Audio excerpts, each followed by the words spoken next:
Mano gimtasis miestas Radviliškis. Aš ten gimiau, augau, kai eidavau vakarais Radviliškė su savo draugiam pasivaikščioti ir žiūrėdavau į romantišką naktinį dangų, skrisdavo žvaigždės, tai visada nukritus žvaigždžiai sugalvodavau norą, kad aš noriu būti aktorė. Bet ką aš noriu gyvenime daryti, tai būti aktorė. Ir aš žalio supratimo neturėjau, kas tai yra būti aktorė.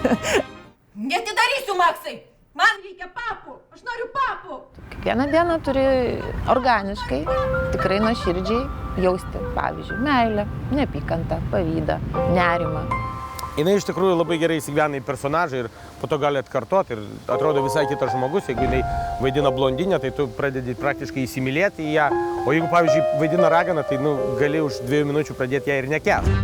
Mes kartu dirbome ne viename projekte ir buvom tokia kaip didelė graži šeima ir jinai buvo viena iš tų šeimos narių. Jinai buvo ir mama, ir tvarkytoja, ir kontroliuodavo, kad visi pavalgytų laiku ir būtinai kiekvieną vakarą, jeigu mes jau liekam kažkur kitur nakvot, jinai organizuodavo šokius, jinai versdavo visus šokius. Matyti, iš to tie piktieji šokių demonai dabar leis ją įsiveržti.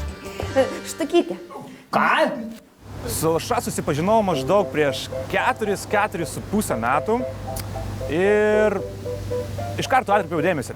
Aušra yra vienas smagiausių vėjavaikių, kurį aš pažįstu. Ji yra visiškai skirtinga, kiekviena akimirka gali būti ir tuo pačiu yra labai jautri ir kūrybinga.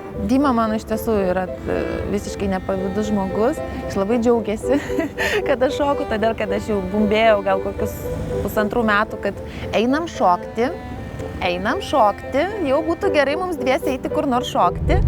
Ir jisai kaip prodiuseris padarė keletą skambučių ir šoku aš.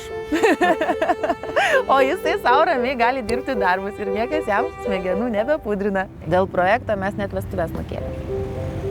Šiaip tai išleidžiu moterį į projektą ir taip ramiai, kol kas ramiai. Bet akies nenuleisiu. Jeigu aš įsimylėsiu Tomą, ką daryti? Jeigu taip būtų, kalbant grinai hipotetiškai. Tai ką aš, ne aktorė, ką aš nesugebėsiu to suvaldyti.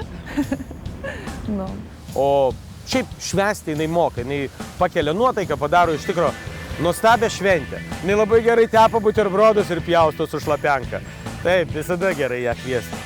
Ir šiaip jinai yra kompanijos žmogus ir geriau negadinkit jai nuotaikos, aišku, teisėjai. Nes, oi, viesulas prasineš tada.